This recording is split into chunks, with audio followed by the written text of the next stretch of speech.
வர வழியில வண்டி பிரேக் டவுன் ஆயிடுச்சு. நான் திருவண்ணாமலையில இருந்து வரேன்.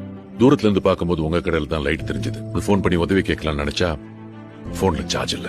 உள்ள வரலாமா? போனை சார்ஜ் பண்ணாதான் மெக்கானிக்க கான்டாக்ட் பண்ண முடியும். உங்க சலூனா?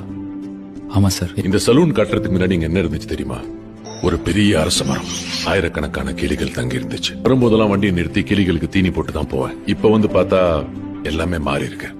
போன் சார்ஜர் இருக்குமா சார்? இந்த ஐபோன் சார். பக்கத்துல ஒரு மெக்கானிக் தெரியும். இஃப் யூ டோன்ட் மைண்ட் என்ன டிராப் பண்றீங்களா? அந்த லெஃப்ட்ல போ. இங்க நிறுத்திக்க. இந்த இடத்துல எப்படி சார் இவ்வளவு கூட்டம்? அவன் எங்க கடை வச்சாலும் கூட்டம் அவனை தேடி வரும். அவன் இடத்த நம்பி ஆரம்பிக்கல, அவனை நம்பி ஆரம்பிச்சிருக்கான். திருநெல்வேலியில இருட்டு கடை பத்தி தெரியுமா? கரண்டே இல்லாம இருட்டுல ஆரம்பிச்சுது. சரி, இருட்டு கடை கோயில் எங்க இருக்குன்னு கேட்டா இருட்டு கடைக்கு எதிர்க்க இருக்குன்னு சொல்லுவாங்க. ஒருத்தன் நினைச்சா தன் திறமையால ஒரு லேண்ட்மார்க்கே மாத்த முடியும்ன்றதுக்கு அது உதாரணம். எப்படி இருக்கு? சூப்பரா இருக்கு. இதான் ஏன் இவ்வளவு கூட்டம் வருதுன்னு. ஒரு பொருள் அங்க மட்டும்தான் கிடைக்கும்னா அது எங்க இருந்தாலும் கூட்டம் தானா தேடி வரும். பூவை தேடிதான் எப்பவும் வண்டு வரும்.